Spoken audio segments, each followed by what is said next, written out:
In this video, we're going to go over two separate day trips at Mount Evans and Barr Lake.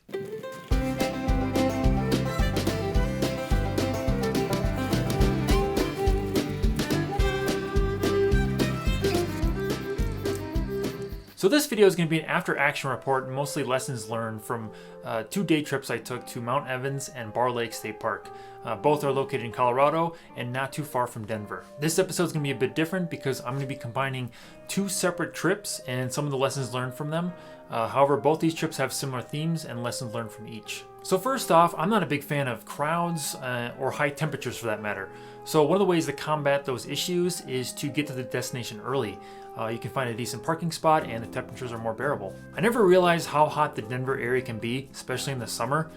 Going to Barr Lake between 9 a.m. and 10 a.m., it can get really hot. There's also a lack of shade at that park, so plan accordingly.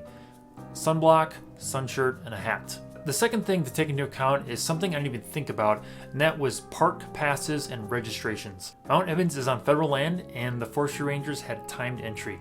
It's highly recommended to make reservations before you get there. You can make reservations at recreation.gov.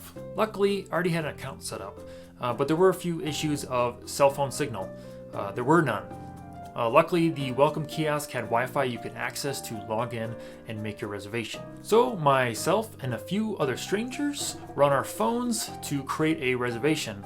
And we were lucky when we did because the time slot we wanted to go to and we were at only had 8 slots left. So a friendly reminder to myself and others, when you're going to federal lands, make sure and check if there are reservations or time slots required.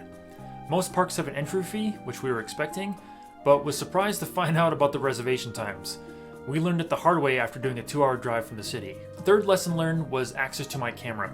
Now I get it, some people could say you don't need to bring a camera or film any of this stuff, just enjoy the moment.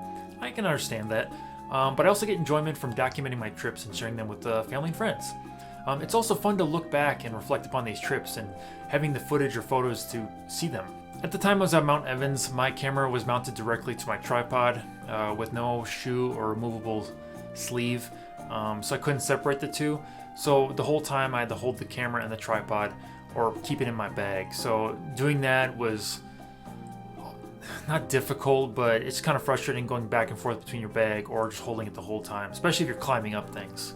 Since then, I've invested in a quick release clip, which allows me to disconnect my camera from the tripod and also click the camera to my body with quickness and ease. That way I don't have to hold both at the same time or store it in my pack.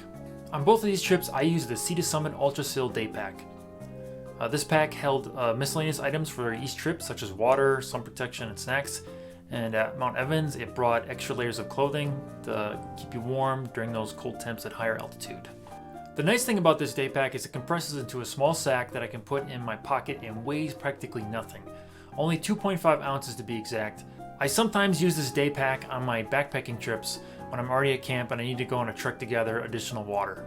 However, one of the big issues I have with this pack is the thickness, specifically the straps. For something this compressible and light, I'm not expecting it to have nice thick straps, but man, those straps can bite into your shoulders and is uncomfortable, especially when you have more stuff in it like extra water, which adds weight quick. Another issue I had with the day pack was the new quick release camera mount on the pack straps.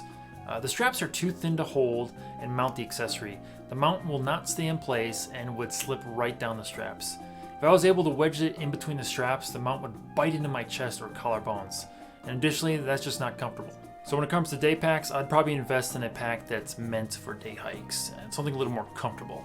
Well, there you have it. A few lessons learned from both these trips.